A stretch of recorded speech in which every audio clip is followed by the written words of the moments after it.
Info du jour de la République démocratique du Congo. Retour de Joseph Kabila à Goma, l'ancien président est réapparu publiquement après plus d'un an de silence, suscitant des débats sur son rôle politique futur. Tension judiciaire. Le ministre de la Justice, Constant Mutamba, est visé par une procédure pour outrage au corps constitué après des propos polémiques. Candidature au Conseil de sécurité de l'ONU, la RDC a clôturé sa campagne pour un siège non permanent au Conseil de sécurité des Nations Unies avec un vote prévu le 3 juin. Comintão Tiamalismo Tiwispo, SOS, crise humanitaire en santé. Suspension de l'aide américaine.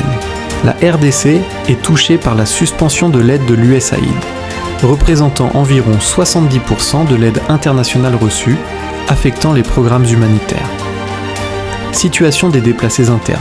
La rapporteuse spéciale de l'ONU, Paula Gaviria-Betancur, a dressé un tableau sombre de la situation des personnes déplacées, appelant à une solidarité internationale accrue. Malnutrition dans le Nord-Est. Plus de 82 000 personnes, dont des enfants de moins de 5 ans, sont privées de soins nutritionnels dans les zones de santé de Mahagi et Aru en raison de coupes budgétaires.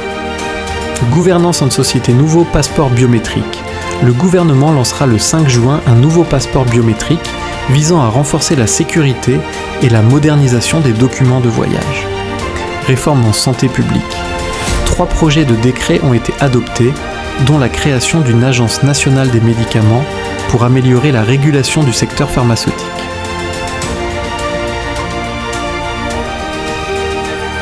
Sport et culture.